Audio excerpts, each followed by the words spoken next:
Chapter 1. The Bandstand. Frank Tillman wondered if he'd made a mistake.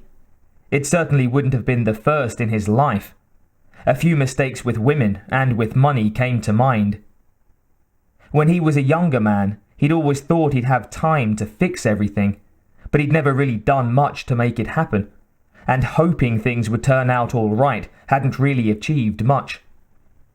There were plenty of mistakes he'd made that couldn't be fixed, but now, well into his 40s and with his hair turned grey, he was finally thinking of himself as a man who was able to learn from his past blunders. Today, he was on a mission to fix his latest mistake. From everything he'd been told, by men both older and, he had to admit, wiser than himself in these matters, the solution to his current problem might just lie with one man. He walked past the busy nightclub floor, absorbing everything going on around him as if he was appraising the place. The band played with enthusiasm on the stage, their lyrics hitting home, as if they had read what he'd been thinking. It's not what you say, it's what you do. Don't throw stones, they wisely and loudly intoned. Young, good-looking patrons danced the night away on the packed floor, the smiles on their faces more from the good time vibes of the place than from the alcohol or other substances they had imbibed. Those who could afford it sat at VIP-style tables, pretty waitresses in matching uniforms tending to their needs. Most importantly, Frank saw, the money was flowing. The club's clientele was dropping wads of $100 bills onto little round serving trays in exchange for their bottles of Dom Perignon. He watched as one made a show of pulling out a credit card. "How about some gold plastic?" he asked loudly and smugly for his friends and anyone else who could hear as he dropped it on the tray, almost as if it was a competition to see who could spend the most. Frank smiled. This was how a nightclub should operate, he thought. But this was not Frank's club. He'd taken the 6-hour flight to be here precisely because his club was nothing like this place.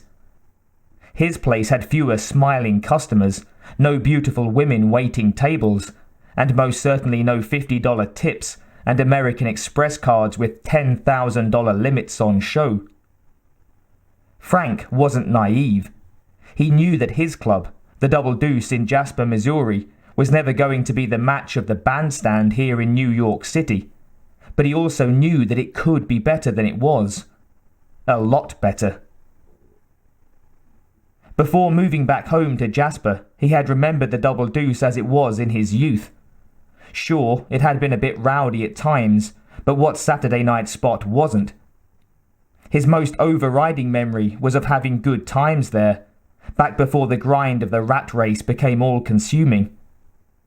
Years of working in sales out west in California, then back closer to home up in Kansas City, had left him with no wife, no kids, and a habit of drinking a few too many whiskeys of an evening just to get to sleep.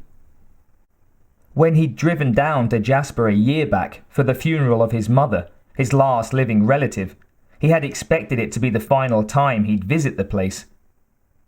A few days after the funeral, he'd sat in front of a bow-tie-wearing lawyer and listened as his mother's will was read out. Her house had been plain, the same one he'd grown up in, and Dorothy Tillman had never been a woman to splash out on the finer things. As her only child, he'd always assumed she'd had just enough to get by, and nothing else saved up. As long as he'd been earning, he used to send her a little money each month, even though she protested and said she didn't need it. But that's what mothers do, isn't it? So when the lawyer read out the nearly 7-figure sum she'd left him in her estate, it took a few moments for it to really sink in. It turned out that his uncle, a man who had died about 10 years back, and who Frank only vaguely remembered from the few times he'd visited in his childhood, had made his fortune in oil, and left a sizable chunk of it to his sister at his own passing. And now it was Frank's. Later that day, still processing his new wealth, he had been sat eating lunch in a local cafe. It was there, staring at a wall-mounted newspaper cutting of the Kansas City Royals' 1985 World Series win, that he'd had a realization. He'd not even had a chance to watch Game 7, where the Royals had completed their comeback to overcome the Cardinals. He'd been too busy with work.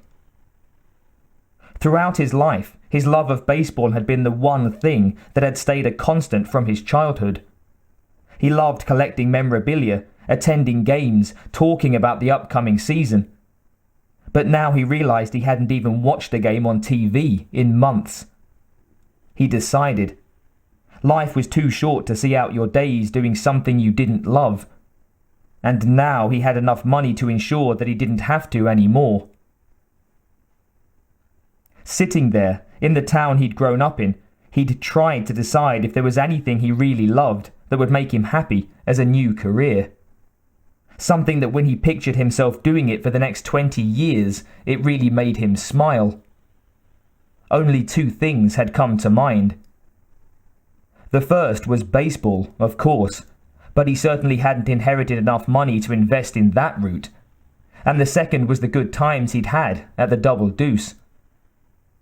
As if fate agreed with him, it had been then that he'd glanced down at the local newspaper sat on the table next to his steak and eggs, and seen the advert proclaiming the Double Deuce as a successful going concern for a quick sale. And he'd thought, why not? And that was the latest mistake he now had to fix. Having fun at a nightclub and running a nightclub were two different things, as Frank had quickly learned, and the vibrant Double Deuce of his youth and the dive bar he was running today were just as different. For 10 months now he'd tried to make a go of it. He'd advertised the new ownership to the locals, hired the best bands he could find and the toughest bouncers in town. But it was starting to feel like his nightclub and his dream of making a better life for himself by running a business that finally allowed him to be happy were both becoming more broken every day. It was time to admit that he didn't know what he was doing. Time to seek help. And so here he was. The sound of a glass breaking brought Frank back to his senses. It wasn't an unusual sound in a nightclub, but he'd also learned, standing at his office window in the Double Deuce, to sense when there was violence in the air. He looked around for the source of the noise and was helped by a woman exclaiming, "You asshole!" loud enough to be heard over the band. At a nearby table, 2 men and 2 women were sat on stools. Both men had self-satisfied smirks on their faces, but whatever they'd just said or done clearly hadn't gone down well with the women. The dark-haired man threw a $100 bill down on the table, by way of apology or of making an offer. Frank wasn't sure. What was clear, though, was that the nearest woman to him didn't appreciate the gesture. She pulled a small penknife from somewhere and drove the point through the bill and into the table. In retaliation, the man quickly kicked her stool away and she clattered to the floor. A small part of Frank was a little relieved to see this. His wasn't the only club that attracted assholes. He waited to see how the staff would respond. Sure enough, a bouncer approached from somewhere within seconds. He wasn't as big as the linebacker-sized doorman that Frank had passed on the way in, but he was marked as security by the black t-shirt he wore. As he approached, he was met with a wild punch from the angry dark-haired belligerent. At this point, Frank thought sourly, the Double Deuce would likely break into an all-out brawl. Glass, chairs, and teeth flying. But here at the bandstand, 3 more bouncers quickly and professionally appeared to support the first, wrapping up and subduing the troublemakers without resorting to throwing punches or careening them into other customers. Whoever had trained these guys had done a good job. Despite being held by 2 bouncers each, the men were still angrily thrashing and loudly protesting. Maybe it will get violent after all, Frank thought, because these boys weren't going to leave easily. It was then that another man approached. He didn't look too much like a bouncer at first sight. He was too short, too slight, and was wearing a navy blue t-shirt rather than the black uniform of the others. But something about the way he moved gave him a sense of presence. The calm confidence of an experienced captain at the helm of a ship rocking on violent waves.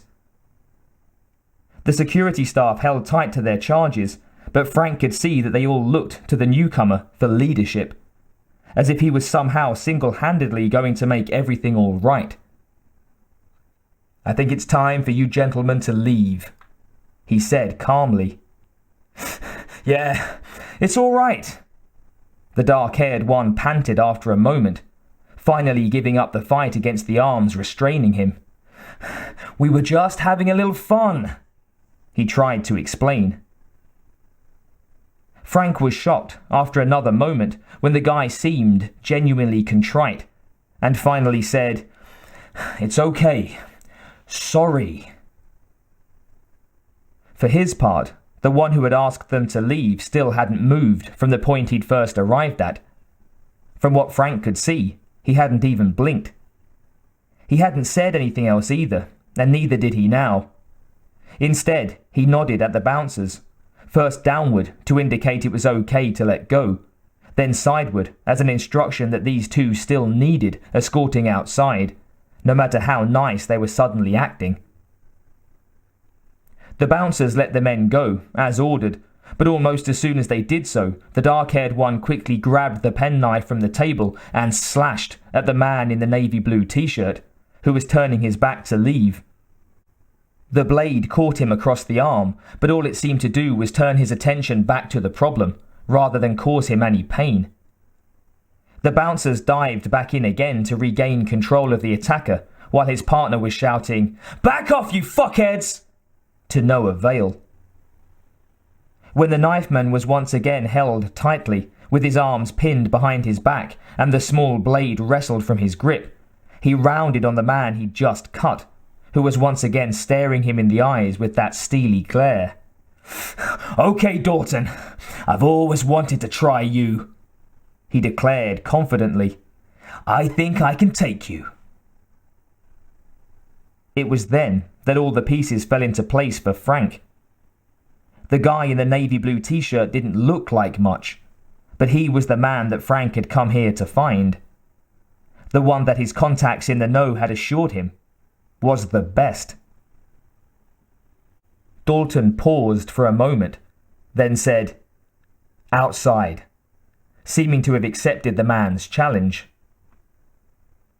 Frank followed from afar as the two aggressors were released again and walked, of their own accord, through the club and out the front door, past the bustling crowd lining up to get in. There was a cocky swagger in their step. Out on the street, still under the club's awning, the dark-haired one turned to face Dalton, who had marched behind them all the way, the rest of the security team in tow. "Okay," he declared, waving his arms in a come-and-get-it gesture. "So here we are. Let's go." His blonde-haired buddy chimed in for good measure.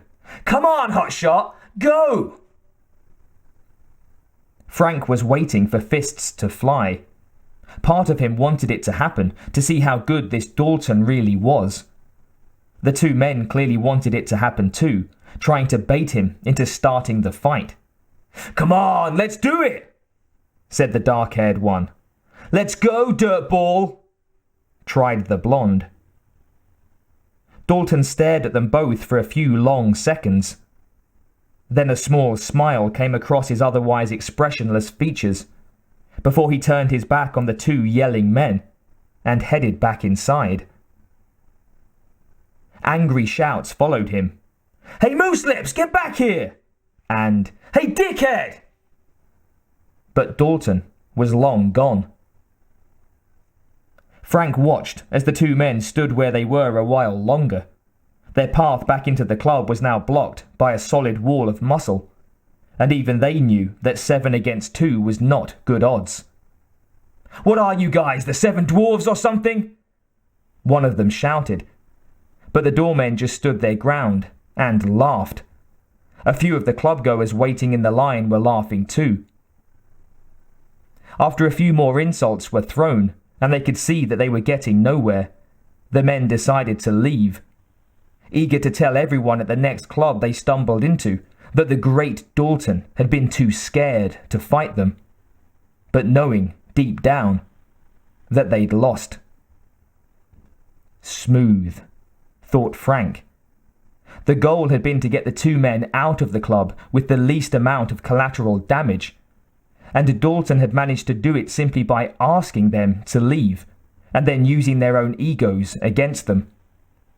No broken bones, no police reports, and no interruption to business. Very smooth.